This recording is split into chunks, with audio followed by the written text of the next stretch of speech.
welcome to another edition of the 1% Better podcast with your host, Rob O'Donoghue.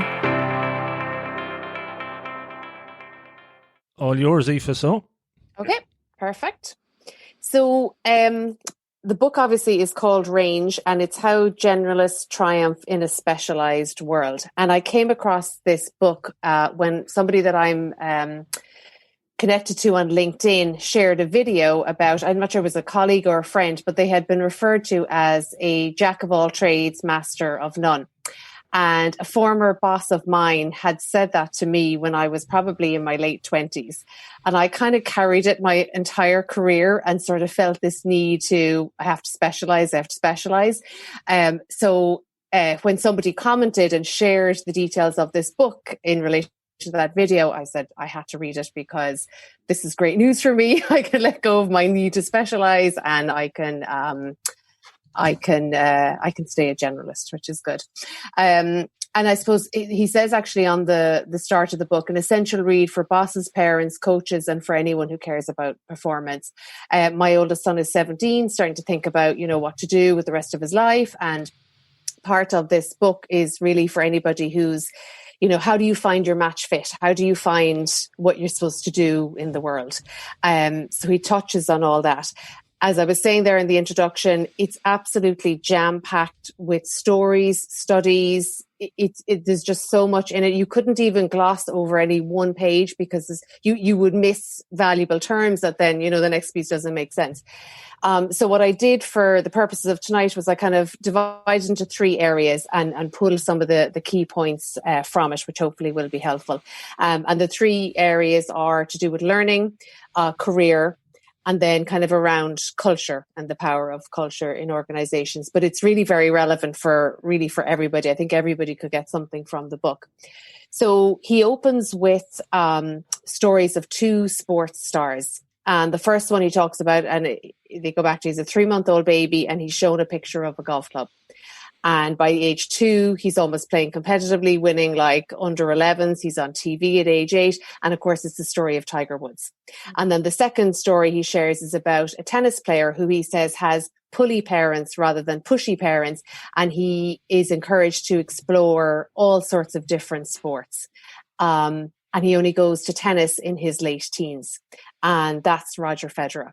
So we've got two top athletes who have been really, really successful, but one specialized from a very young age, and one had a much broader range of experience. So he kind of sets the scene, I suppose, that it goes against what we've been told. You have to have 10,000 hours in order to be an expert, and you have to have deliberate practice, to specialize and to be expert in anything. So he kind of wants to sort of get us rethinking that notion. So in terms of kind of the whole area of learning, he introduces us to Jim Flynn. And Jim is a professor in New Zealand. And he comes across a study which says that the IQ of soldiers in World War II is much higher than soldiers in World War I. So he throws out the question kind of globally to other researchers and finds if there's any similar trends, and to find that there is. Our verbal and math scores haven't really changed, but our ability to think abstractly or, conceptually has changed massively. And this has become known as the Flynn effect. And he talks about some really interesting studies in places like Uzbekistan, where there were very remote villages where people had very little education, very little contact with the modern world. And what they found was those people had an inability to really classify objects or to think abstractly about things. And as socialism took over and they had to get involved in collective farming and they became more involved with the modern world, he calls them modern people and the others are pre-modern. And they notice a difference in how people think. And so, of course, we know, this is what has changed for us as humans, and this is what differentiates us from, let's say, AI, where information is plugged into it. And I suppose we're able to think abstractly, and we've got this big picture thinking. He references something called the Ebbinghaus illusion. And you can look it up. It's EBBINGHAUS, illusion. And it's 2 orange circles, and around it are blue circles. And in the first circle, the blue circles are quite spread apart and they're tight together in the second picture. If you ask any of us which circle is bigger, we're probably going to say the one on the right. But if you ask pre-modern people which one is bigger, they're going to say they're both the same. They're going to see they're both the same. And the reason is that they view things exactly as they are, not linked to other things. So he says we've gotten to the stage sometimes where we can't see the wood from the trees. So when we look at the orange circle, we see the blue circles all around it together as well. So again, he's starting to get us to think about not getting caught up in details and be able to step away from problems. And he develops that kind of thought throughout the book as well. He did some research, or references some research around relationships between GPA scores and critical thinking skills. So there is no correlation between GPA scores in the US and people's ability to think. And I was just watching on the news there this evening before we came on. They're saying college points are going to be hugely inflated again this September. Really, really concerned. I think this book is so relevant for looking at how to kind of reform our education system as well, and thinking about that. He says in order to achieve deep learning, we have to create space between the learning. I had to do the exact opposite of that in reviewing this book and cram it into the week. But he gives the example of students learning Spanish. So they had 2 groups of students and they gave them lists of vocab. They tested one group the next day and they tested the other group a month later. Unsurprisingly, the group that were tested the next day were able to recall them much quicker. But actually, when they went back 8 years later, the second group were 250% more likely to recall the information. So when we leave space between our learning, it allows it to go from short-term memory into long-term memory, and we're more likely to remember it. And he calls this actually as well far transfer.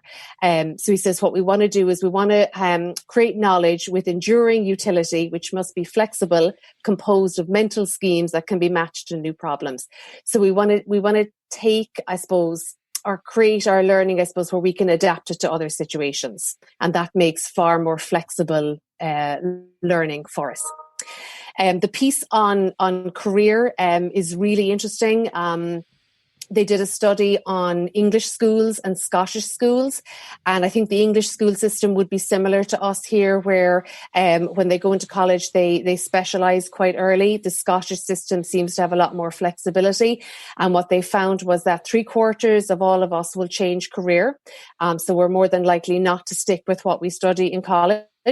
And that they found that students in English schools will be more likely to change career than students in Scottish schools.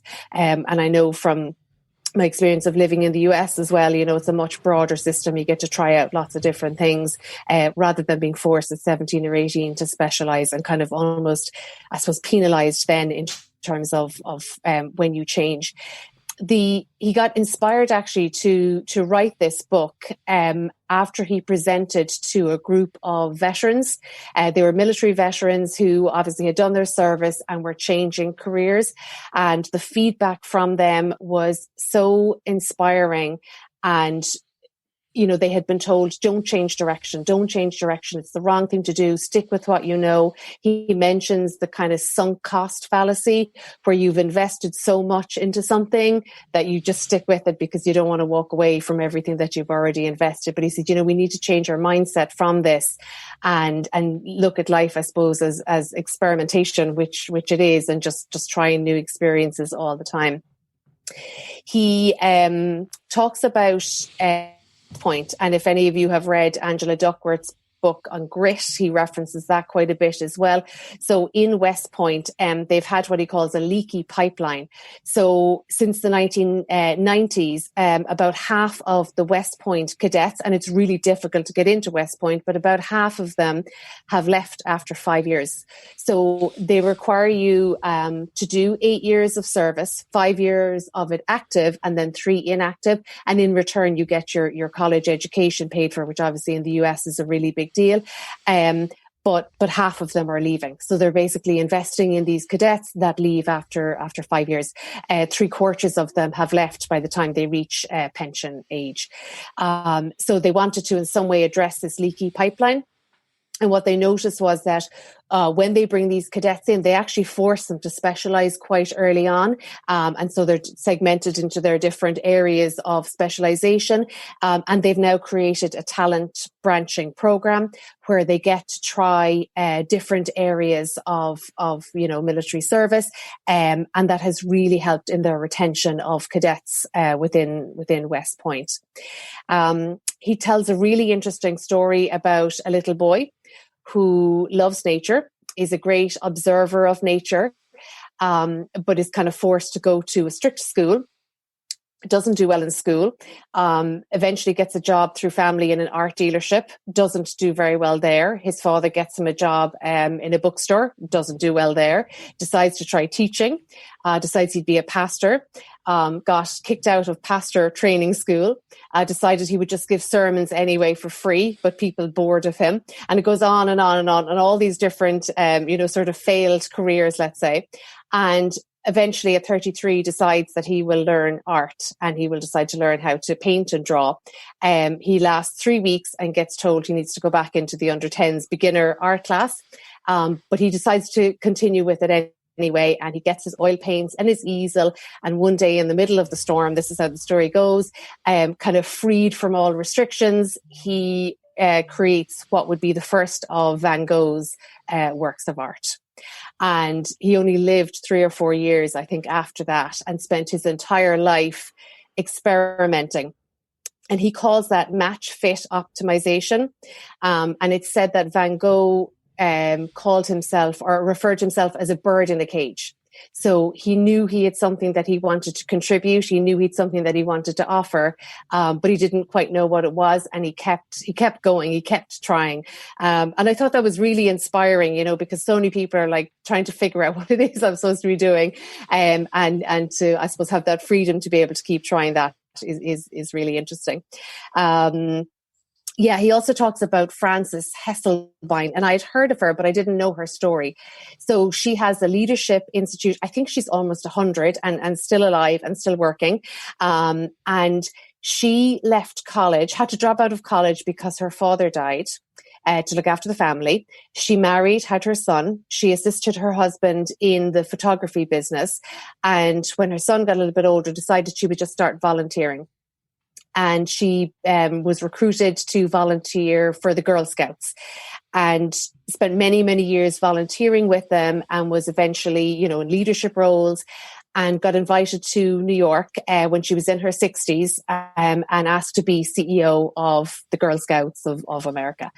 And because she did not want the role and didn't think that she would get the role, again, being kind of freed from restrictions, she laid out exactly what she would do if she was CEO. And she said, and this I think was back in the 70s, she said she wanted to focus on maths and sciences for girls, and she wanted to focus on diversity and inclusion. This was very, progressive for the time.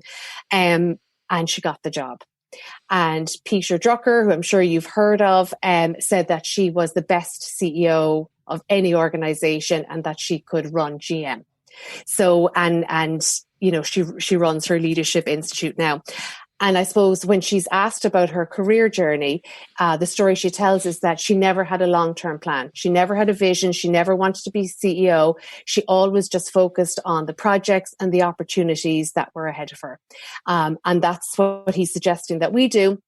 You let go of the kind of long-term plan and what you want to be when you grow up, and you just take opportunities that come your way. And she said that, she focused on what she could learn from every situation. And she just took the most of that and kind of embraced those opportunities. And a study in Harvard has actually shown that people who take a winding path is actually more the norm. For those of us that have taken winding paths, and I certainly have, we think we're the only one, but actually it seems to be quite the norm. And then this is interesting. He calls it this history of illusion. So what has been shown is that we all know how different we are to the people we were 10, 20 years ago, even yesterday, he says. So we're very aware of how much we've grown and changed as people. but we don't seem to think that we're going to change and grow in the same way. Sorry, turn off my phone. In the same way in the next, 5-10 years. He says we change hugely. Our biggest time for change and growth is between 18 and 29. Yet at 18, 19, when we're making decisions about what we're going to do for the rest of our life, we're basing those decisions on a person who doesn't even exist yet. Or even decisions that you make today, it's for a person who actually doesn't exist yet. So how can we actually even plan ahead or make career decisions? So you focus on the short term and you focus on the opportunities that are there for you. He then talks about something called the context principle. So he talks about the marshmallow test, which you're probably familiar with. They, put marshmallows in front of children. You get one marshmallow if you want it now, but if you wait, you get 2 marshmallows. But what they looked at afterwards was they looked at how the children behaved. So they watched children. Some children covered their eyes so that they wouldn't eat the marshmallows. Some started singing, some looking up to the ceiling, like whatever the children did. And he brings in the idea here of grittiness. So they were kind of looking at like how gritty the child, like their effort in not having the marshmallows. And he says it's not really about if we are gritty. It's when we choose to be gritty. So we can choose to be gritty at different times, based on whether there's kind of a match fit in terms of like if we really want something. So we know that if it's really important to you, you can be gritty, and hold out for it. What they found was when people did have career transitions and change, there was certain themes. So it was usually there was a life experience, there was a move somewhere. Something usually happens that is an impetus for somebody to change. And for people that don't change careers, it may be because they haven't experienced maybe some of those big changes. And I know for me, like I've moved country a bunch of times and things like that, and you're kind of forced into changing. So then the third piece is kind of around creativity, innovation, and problem solving. And this is where he goes back to the initial idea kind of adaptability and creating these mental schemes or how we think about things, right? And how we approach our problems and decisions that we have to make. So he talks about, I think it was called Pieta House Orphans. So it was back in the 1700s and it was an orphanage, and the children in this orphanage, their mothers would have been prostitutes, and many of them would have had syphilis. So when the babies were born, a lot of them had deformities. So these musicians would usually play behind a screen. Nobody ever saw them, but they became renowned throughout Europe, played with Vivaldi, and people would go to listen to them. But what was amazing about them was they had no special training. There was no deliberate practice. There was no training from morning to night. They just picked up any instrument that was there. So the one common factor between all of them was adaptability and versatility. And so what he's saying is it's breadth of experience, and it's being able to apply what you learn to other skill levels. And he talks about a guitarist who, because there was no guitar for him to learn on, he learned on, I think it was the clarinet, like literally random instruments. But because you can then adapt that and take that to different situations, that allows you to develop expertise in that way. He talks about kind learning environments or wicked learning environments. And I hadn't come across this before. So kind learning environments are environments where we experience things regularly, kind of for most of us are day to day. So even if you come up against a problem, maybe you've solved it before, maybe it's, you can do it fairly routinely. But wicked learning environments are ones where you haven't experienced that environment before.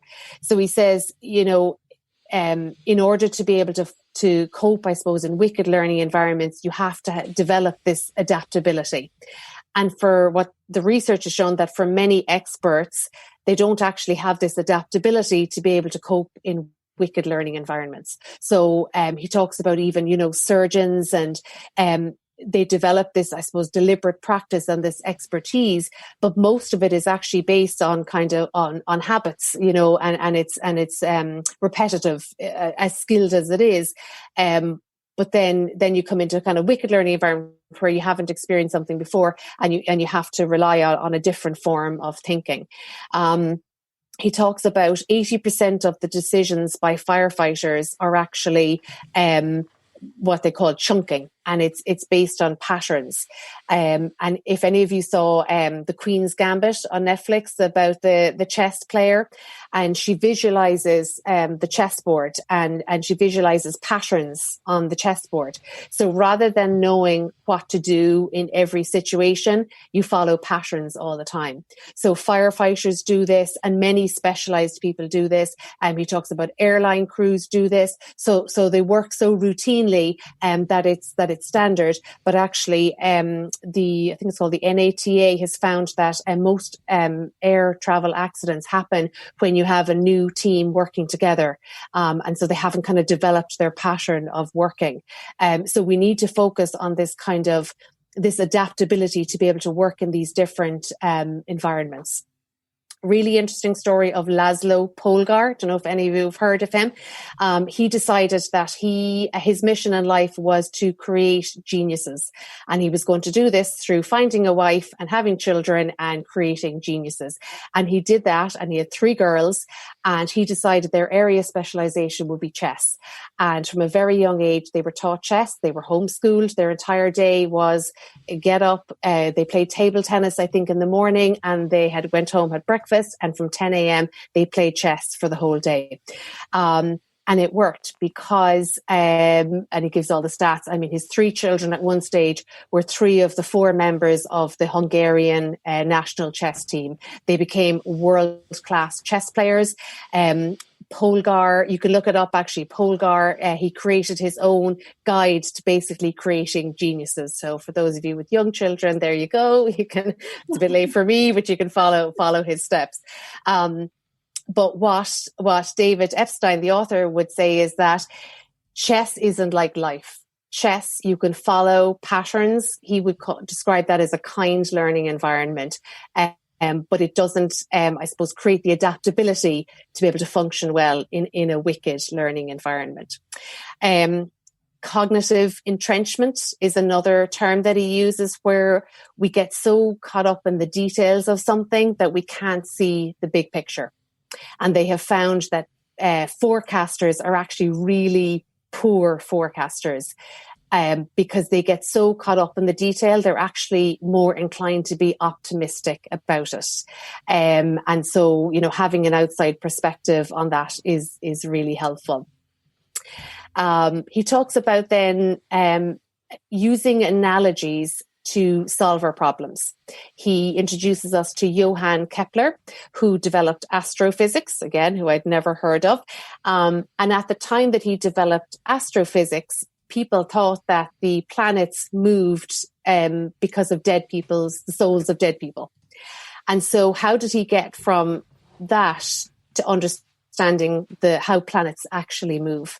And seemingly it's from analogies. It's from looking at what we did know about the world at that time, and then using those analogies to create astrophysics and study that.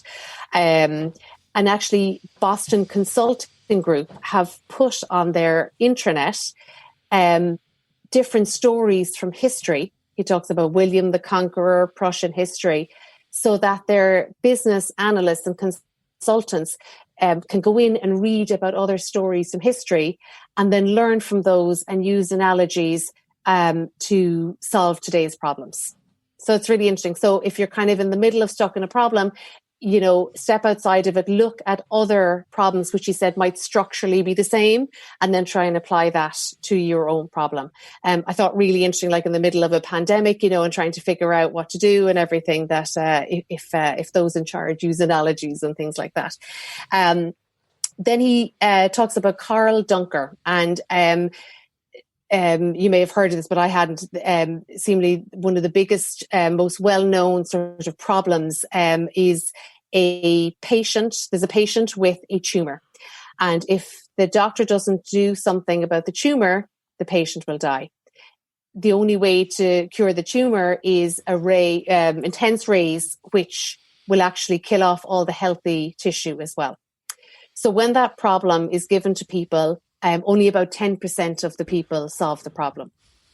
When they share a second problem, which is there's a general and he wants to attack a particular fortress, but they have to attack it at the same time. His whole army has to attack it at the same time.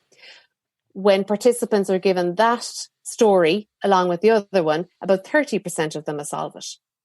The third story that they're given is there is a wood cabin on fire, and the fire chief comes along and he sees everybody going from the lake to the house with their buckets of water one at a time to put out the fire. He calls halt and he tells everybody to surround the wood cabin with their bucket of water and that they're all to throw their water on at the exact same time. When people are given that story, 80% of them solve the first story or the first problem. And the solution to the first problem is that the intense rays be broken up into individual rays so that it attacks it all together, but it's not at one spot. So it kills the tumor, but it doesn't kill the healthy tissue. So his point being that when we learn about other stories and analogies in other stories, it can help us draw conclusions from a previous problem that maybe we couldn't see beyond. He says most people tend to stay inside their problems and have an inside view. Really interesting about innocentive. Don't know if anybody has heard of that, or Kaggle. And again, you can look them up as well. So there was an oil spill off the coast of Alaska. It happened, I think, in 1997. And in 2007, the oil was still stuck to the coast of Alaska. They couldn't figure out how to get rid of it. And one of the lead scientists there, or researchers, suggested that they put that problem out to, the public space and see what somebody with an outside perspective might be able to solve it. So they put it up, I think it was on their website.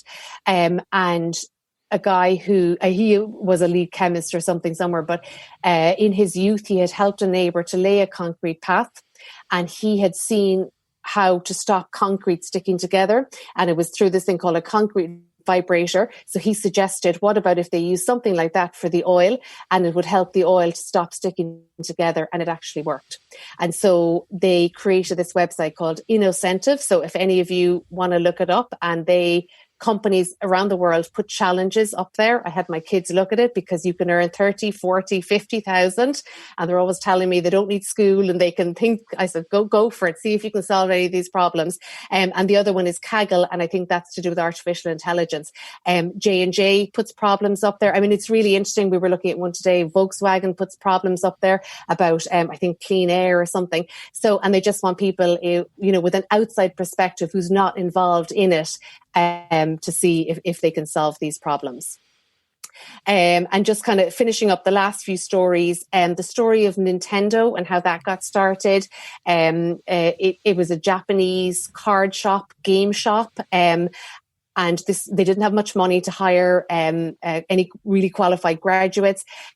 This particular student, Aofie was his name, didn't really have great grades, so he didn't have a huge amount of job options either. He got a job in the company. His very first design was an extendable arm, and that was because he was too lazy to pick things up. He developed a little, go for it, John. Just I take commission, so you can, he developed a little driving race car, but it would only turn left. So the title for this chapter is Lateral Thinking with Withered Technology. So again, it's about thinking outside the box, but it's about using very simple technology. Aofie was on the train on his home from a business conference when he saw a person opposite him playing with their calculator to stem off boredom. And he thought, how cool would it be to have a little game that could fit in your pocket like this? And this was back, I think, in the 80s. And he happened to pitch the idea to his boss, who happened to be meeting with this Sharp calculators were facing a lot of competition at the time, and they were looking for ways to use their little LCD screens. And they decided to create the first Game Boy with these little LCD screens. So it's the story of Nintendo, and he goes into more details about that. It's really interesting. The the most famous business case studies, and this is where he kind of goes into culture. And I just shared something yesterday on Twitter about the Davy stockbroker thing this week, and he talks about the Carter case study, and seemingly it's a case study that's given to business students around the world, and they have to make a decision about whether a race car will drive or not, and they're given some information in terms of the temperature and engine failure, but they're not given all the information. So he goes through the whole, how the students are trying to figure out whether the race car will drive or not. And they go back to class and they're, I suppose, defending their decision to their professor. And they kind of come to the conclusion that they didn't really have all the information. And the professor says to them, do you know that I said in class 4 times, if you need additional information, come and ask for me. But as students, they didn't feel like they could go and ask their professor. They assumed they were given all the information. And he says that case study is actually based on the Challenger disaster in NASA. And because NASA has a really culture, even though engineers around had a hunch that something wasn't right, a hunch wasn't good enough to question a decision within NASA. You had to have data to back it up. And so he says, the fallacy, I suppose, of like a really data-driven, process-driven culture can be a real negative too. That sometimes you have to have that openness to question. And in the Nintendo story as well, he talks about the different things that they developed over the years, and it was always because people felt comfortable to kind of question things. And what do you think about this? And he says you should never develop a culture where people don't feel comfortable to question and ask the questions. He talks about science, and some of the greatest science experiments have been by deliberate amateurs. Scientists going in on a Saturday morning and kind of just tinkering away with things and figuring things out. Again, the kind of freed from restrictions, I suppose. And the last little few points just from his conclusion, because I thought he kind of said them very nicely, was stories of success can appear a straightforward line, but in reality, they're much murkier. And I remember somebody doing a presentation once about her own kind of career journey and success, and it was like a really squiggly line rather than a one, straightforward line. I think that's reassuring for all of us. He says experimentation can be inefficient. It requires motivation and a tolerance for failure. The more failures you churn out, the more likely you are to achieve success. He says going where no one has is a wicked problem, right? So kind of a challenging environment. Julius Caesar is said to have broken down when he saw a statue of Alexander the Great in Spain because he felt he had done nothing with his life. And he says, compare yourself to yourself yesterday, not to younger people who aren't you. For the proactive pursuit of match quality, start planning experiments. So rather than the long-term vision, just continually keep experimenting and trying. He says, approach your own life and projects like Michelangelo approached a block of marble, willing to learn and adjust as you go, even to abandon a previous goal and change directions entirely. Because seemingly Michelangelo didn't have any vision of what his block of marble would turn into. He just started chipping away. And he says, as Oliver Wendell Holmes, Supreme Court Justice, wrote a century ago, it's all an experiment, life an experiment. And he closes out with saying that the phrase jack of all trades is actually being misquoted basically, and it's kind of jack of all trades, master of none, better than none, or something like that. So that it actually, even though we consider it to be negative now, that it's really, it never was. So that's it in a nutshell. Hopefully everybody got something from it. But, as I say, like I had to condense it. There's so many stories in it. And I think it's a book that you could pick up and take a chapter, on its own, and just kind of, you could take a lot of nuggets and stuff from it. So there you go. But better than a master of one. There you go. Thank you. Wow. Aoife, it's amazing. Thank you. It's just incredible. Like every word of this guy, and you've done such a credit to the book. I just kept nodding all the time. It's like I agree with everything, especially on the culture. It's impossible to achieve anything in the environment where people have fear. And I think we mentioned in so many previous talks that only if people are free to share and be silly and ask silly questions, they can grow on through the mistakes they can achieve and through the experimenting. So yeah, and he talks about playfulness actually being really important in creativity. Yeah. Yeah. Brilliant. Yeah. Mm-hmm. And I was talking to somebody last week who works in a medical device company, and he was saying, you know, how data driven, like he actually used that term. So yeah. I'm just looking at something from Nia there. Oh yeah. Yeah, another Van Gogh. I never know how to say his name. Van Gogh, either one, depending where you're from. That's a great film, actually. Brilliant. What's the name of the author again? Because I can't wait. I have to get it on Kindle tonight. So. David Epstein, Epstein. He's a sports writer. I think he's written another book. David Epstein. Okay. Yeah. Sports Gene as well. What did he write? Sports Gene, it's called. That's it. Yeah. Yeah. But when I, literally my alarm when I woke up, it was Morning Ireland, I think it was Monday morning, and they were talking about the culture of Davy stockbrokers and that nobody felt comfortable to speak up. Mm-hmm. And that's why this happened, you know, and that's time and time again. Isn't there, was it on this book club somebody said about some air crash and that the co-pilot didn't feel, well. Wasn't that in the hospital and everything? Right. Yeah. You know, same thing. Mm-hmm. Is there anything from it, Aoife, that you've kind of put already into practice from what you've learned? Well, I think it makes me feel better about myself, first of all. And I think it gives me more confidence.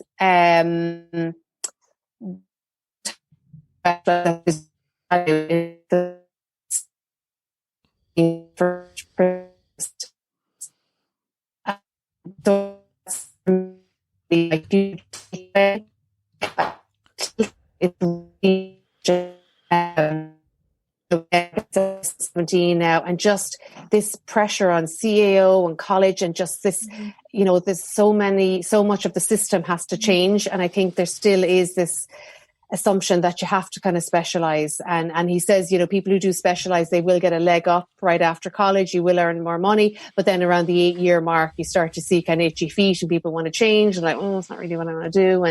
And so I'd love to see changes in that, and I'd love to see that it's okay to try different things, and that, you know, maybe college is about exploring rather than defining, you know. But for do you think, guys, that we are kind of approaching, now we are in that space now where people can change? Because I know at work, I know guys that joined us after going back to engineering late in life, and I know from people, I for some reason, I know a lot of people who went into law late in life. Like, is that a thing or something where you go back to college and study law? You can do these courses where it's like you pay an extortionate amount of money to do it in a year. Yeah, my friend. No, not even that. No, I just know people who've gone from engineering and gone into law. I met a guy who was a physicist with a PhD and went into law. You know, but that's, I think, I can see people doing it now more than maybe 10 or 15 years ago. Yeah. So maybe we're getting there. Yeah. And then on the other side, from my own experience, if I do something new and meet people who are doing it for years, it's great to give and receive kind of a different perspective on things, and I think that's always refreshing. Yeah. Yeah. Also, if you do want to change, like, being a specialist can go against you, because if you're applying for something totally different, like, you have no other experiences. So, yeah. Are we going towards a world where we're going to want everyone to be a generalist? Like, you'll be penalized for being a specialist almost. I wonder. Does he talk about that in the book, or? No, but I wonder if, even if you're specialized, if you can show breadth of experience within that, you know, that you've tried different things within it, I suppose. So you're an expert in a particular area, but maybe there's still a breadth of experience. Yeah. Mm-hmm.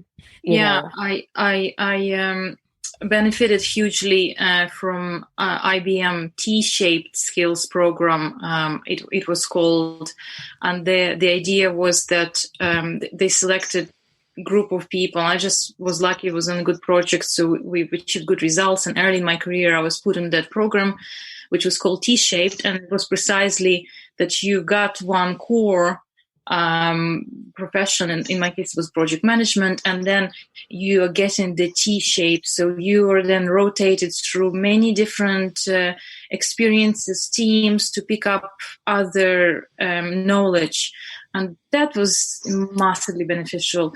Not only I've gone through working in some different areas, but also the people that I worked alongside, I found it really, really great. And that's why, like, if you have the one core, and then you continuously gaining the skills to support that core, or even then pivot into something new with what you already have got, like in the book Make Time, the authors described, that would be great for young generation.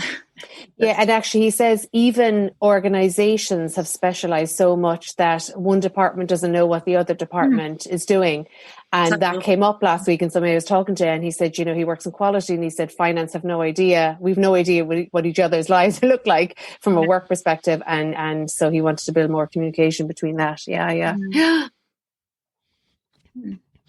Have you heard of Seth Godin? He's talking about the education and young generation, and I just love that YouTube lecture that he gives, and the point of it that, you know, education needs to change. We can't continue preparing obedient children.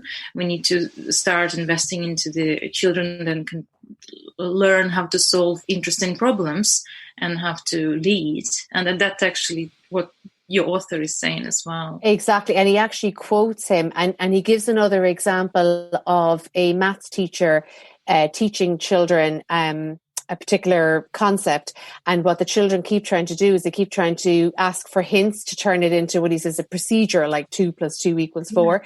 But then he says in Japan, because they videotaped all the different teachers in Japan, they created what they call generation effect. So she just got the children to just generate ideas, and she just captured all the ideas then on the board. And it actually didn't matter whether they got the problem or not, but it was actually in the generating of ideas. Yeah.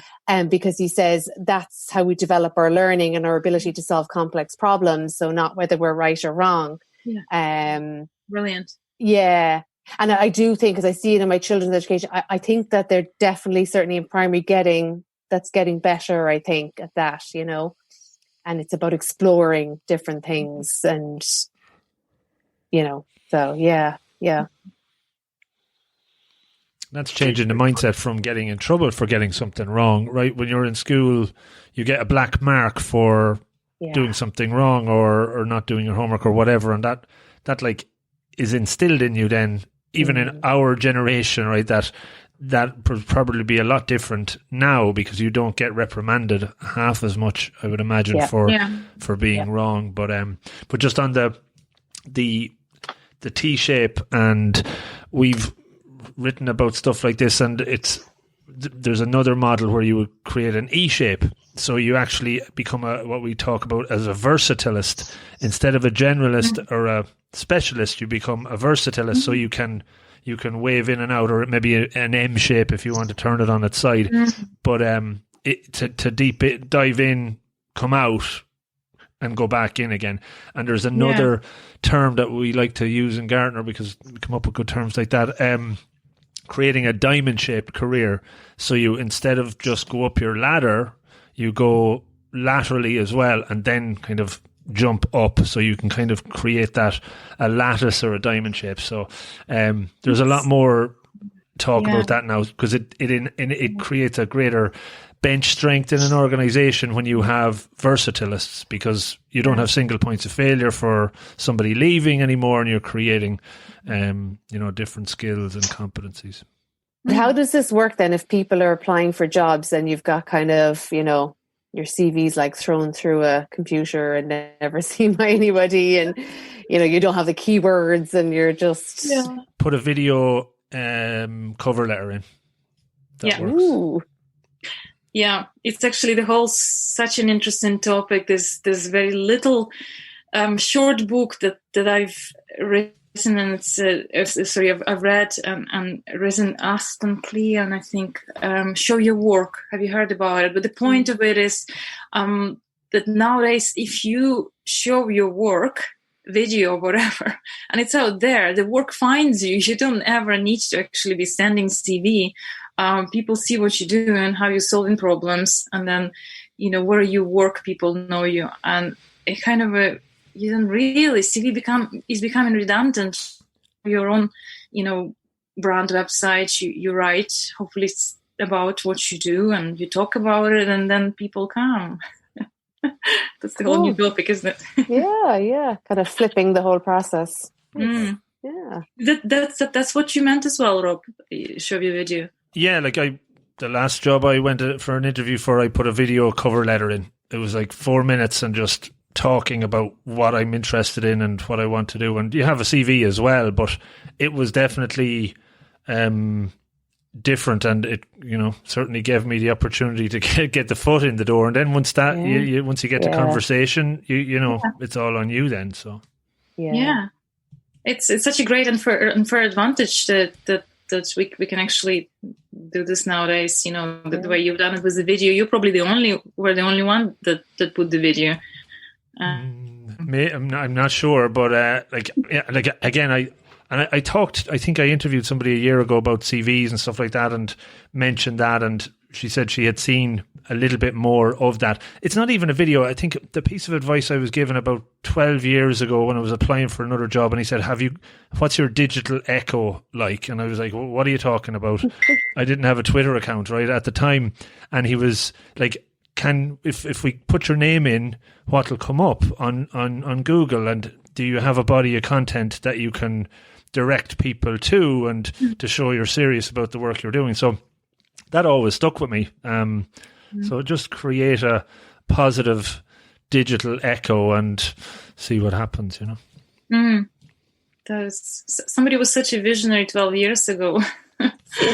Oh, I didn't start 12 years ago, definitely not. He did though, but it was in a kind of a marketing space, and the guy was doing keynote addresses, and he said like that's what he had been working on for a few years, putting together a content just that what people could find, and he was definitely ahead of the game. So good advice.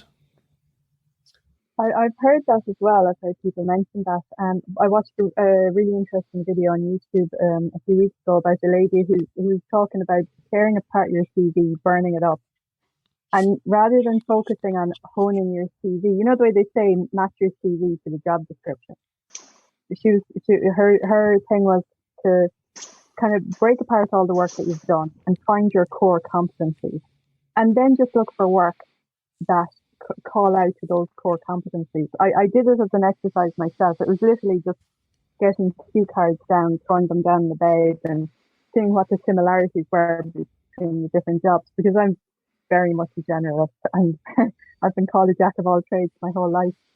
But what came up for me was advocacy. So now I've started to actively look for roles that are in the advocacy space. And through my college work, I've started kind of really actively kind of working on projects that focus on advocacy. And I find that I'm actually a lot happier in myself when I'm doing something like that, So it was an interesting, I'll dig out the video and I might share it with you, Rob, just so that maybe you can share it out to people, because it was the lady who did it, her background was in theatre, so it was a really interesting presentation on it as well. Yeah. Back to your point, Aoife, actually, the people with the different diversity bringing the completely new perspective. And yeah. And I think that's great advice. Figure out your core competencies. And I think what this book does, it validates, you know, the experience that you get in other experience, in other work or whatever, and you know, how you can bring that with you as well. Yeah. So yeah. Aoife, excellent review. Loads of pointers for us there. So thanks a million. I just I remember hearing a stat, and I just wanted to Google it to check that it was true. But LinkedIn did a study, and they found that the average person will have 4 career changes by the time they're 32 now, if they're starting off. And when they say career changes, they're not just referring to roles; they're kind of referring to roles in different industries, or quite dramatically different so not just company changes, but doing the same work. Actually quite radically different changes. So very interesting. That's amazing. Yeah. So again, as the parent of a 17-year-old, to think that he would do that. Yeah. So, yeah.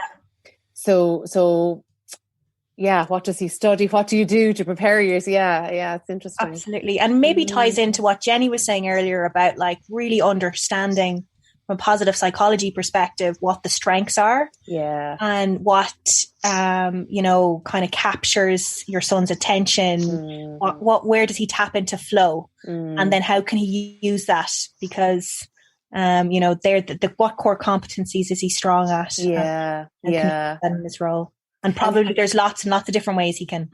Yeah, and back to Rob's term of versatility. So how can you be very versatile then to take, and what David Epstein said in the book, to take advantage then of the experiences. So rather than kind of going on a long-term vision, you're very versatile, you know yourself, and then how can you take advantage of whatever experiences. So, yeah. What was it was the innocentive, is that? Yeah, innocentive. Yeah. Did you see the Netflix diagnosis, the New York Times thing, where they basically put out people had conditions and illnesses that they just couldn't figure out, so they put it out to the web just to ask people from all over the world just to give their 2 cents on what it possibly could be, and a bunch of people, people from all walks of life, came together and basically solve these really complex medical cases. Well, he's got an amazing story. Like literally, I mean, there just wouldn't be time to share every story, but of this woman who has muscular dystrophy. So I think she's got a lack of fat on her limbs. And she saw a picture of an Olympian who was very well built, but she could see, I think, in her arms that she had the same condition. And she was actually able to match her condition to this Olympian's, and eventually got them to do gene testing, and that they had the same gene. She actually managed to save her father's life because it turns out he had the same gene as well.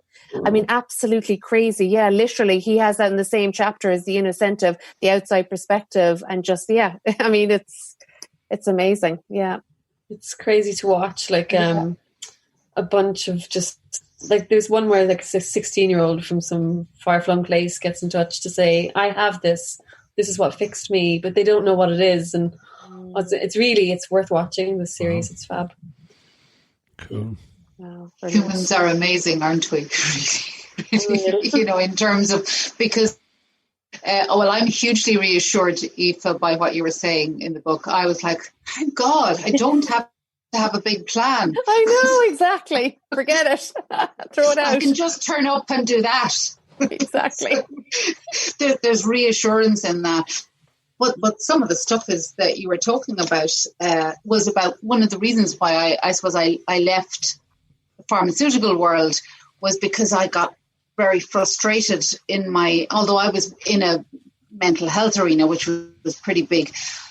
I suppose I was able to see, and I had seen from being in nursing as well, how the more specialised someone became in their particular arena in medicine, the more likely that they saw you as an organ. They stopped seeing you as a person. And very often it became a very wonderful system if you had something very unusual wrong with you, because, you know, there was expertise in that area, but actually wholly unsatisfying if, you know, you needed more than just that system being fixed, because the medication given for that would mean that you'd have side effects in another system, which meant you were diverted to another specialist.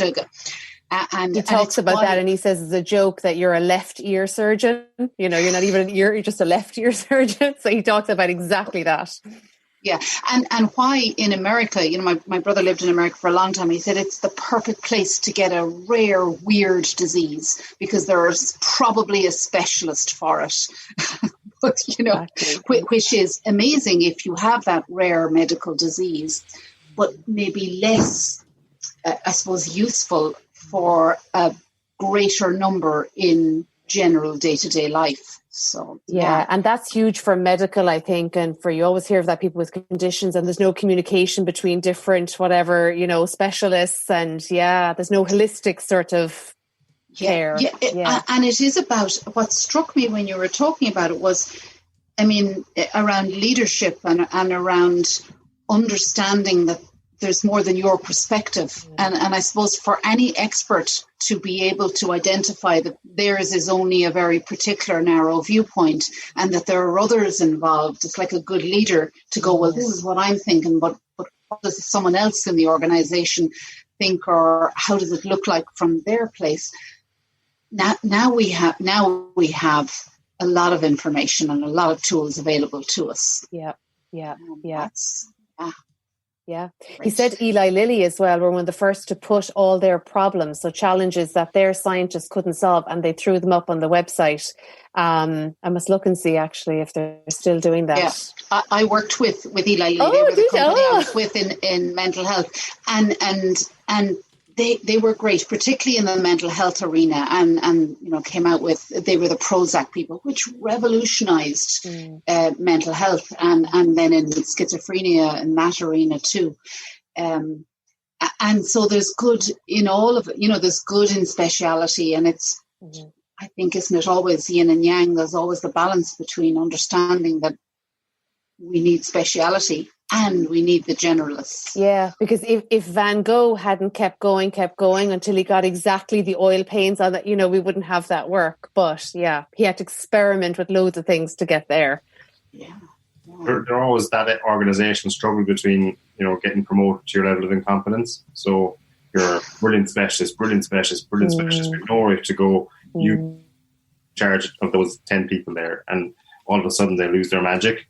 Yeah. So, I think there's probably two things. One, having a defined path for specialists, and two, probably valuing the generalist, really, because if you are a highly emotionally intelligent generalist, you could probably work in any industry, really. Yeah. It's about the people, rather than the technical expertise.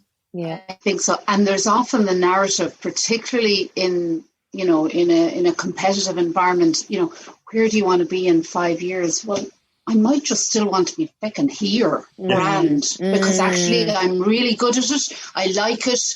I'm happy for the lads or girls to pass me, but it doesn't matter. I'm good. Yeah. But that's not PC. You have to say you want your job. Yeah. Exactly. And will that organically change, as back to Sarah's point of, if the 18-year-olds now will have 4 job changes by their career changes by the time, will cultures just have to change then in line with, if that's the norm for them? I don't know. So that's kind of the next 15 years. So. Yeah, I presume so. I'll be still figuring out what I want to be when I grow up anyway. Hopefully somewhere warm though. I follow incredibly successful young people in their 20s. One guy I already referenced so many times, a young doctor from Cambridge who studied his medicine and just worked on his side passion, side business, and now in a position that he can choose to work as a doctor, or he doesn't have to.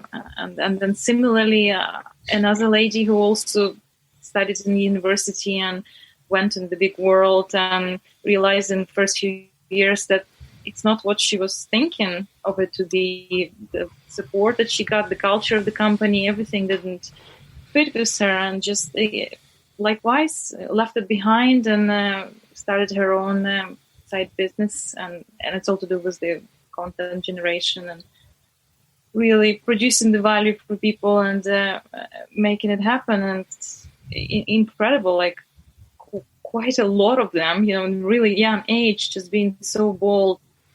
I think life is not about doing what you're not happy with, being brave. And yeah, I think it's probably the next generation coming, because we're probably still the generation where, our parents worked for 40 years for the one whatever, so. Tough it out. We will tough it out, resilient. Yeah, the new generation now, None of that. Yeah, I know. And I think golden handcuffs make it hard for people, to believe the amount of people who end up, right. It pays too well to leave sort of philosophy. That's a big one, really big one. Which is awful, and I can understand why, but one of the biggest, not the biggest, the most kind of impactful advice that I've seen in several books, including Tim Ferriss, interviewing more successful people, and a few more now, is that if you're able to just get by with what you have, and you have a little bit saved, and you don't need to worry about the mortgages and the rest.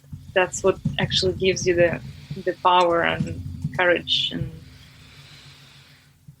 an ability to change the direction and say the things that are really impactful and have those hard, difficult conversations. I don't know if anyone...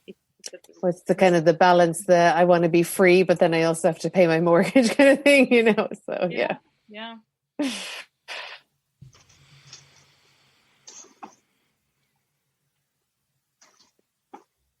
I'm definitely going to read this book. I've got it on my ever-growing list. I know. Yeah. Thanks, Aoife. You're welcome. Yeah. Well, I'm glad I volunteered after I'd only read the first chapter, but I'm glad I did that, because it pushed me to read it properly. And so, thank you so much. Yeah. Really, really good. Really good. Definitely, it's on my list for sure. Great. Great. Do you have notes that you can share with us? Yeah, and will I just use? I see Marianne's template there. I'm just going to download that. So if just send me the your stuff, and I will plug it in the same template. I pay for the subscription. It's similar to Canva. Mine one is in With.me because I use it for infographics, and I adapted it just to, as you can see, the okay. Yeah. Perfect. Oh yeah. Oh, lovely. Okay. Really cool. Great. Okay. Nice one. Thanks, Aoife. And as always, we have a big queue of people coming up behind you to put themselves forward.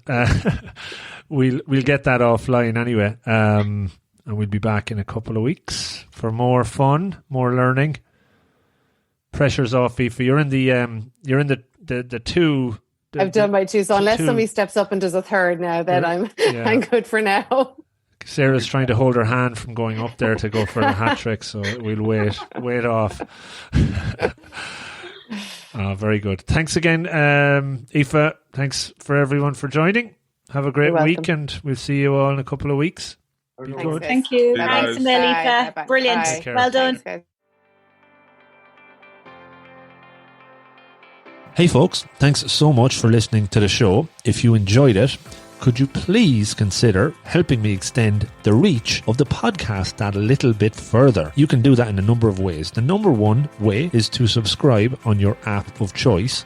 This helps me with the chart ranking, leading to more folks stumbling across the podcast and checking it out. You could also repost it on your social media channels. Any of them would be great. And maybe even tell a friend in person or over the phone. Pick up the phone, give them a call, and tell them about the 1% Better podcast. Tell them about this episode or one that you've heard in the past. Any will do. I would really appreciate it. In the last year, we set up a 1% Better Slack community, which you can join for free and interact with me and other members of the community and improve through holding each other accountable and sharing monthly challenges. It's a lot of fun. Check it out.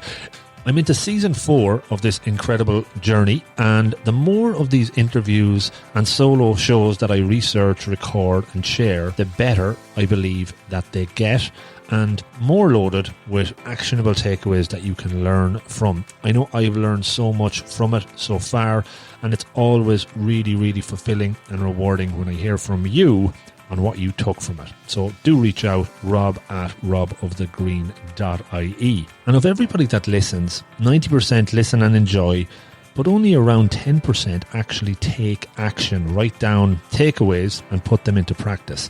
I am convinced that if we can move that number a bit higher, the listeners will not only make steps forward towards their goals, but they will be more fulfilled and happy and better. Change doesn't happen overnight. It is hard, but it's all about taking the first step, whatever that is for you. You can absolutely do this. Make a plan, be deliberate, take action. Don't overreach. Start with those small incremental improvements, and over time you will see great progress. It's all in the pursuit of betterness. So again, thank you so much for listening. Good luck and stay safe.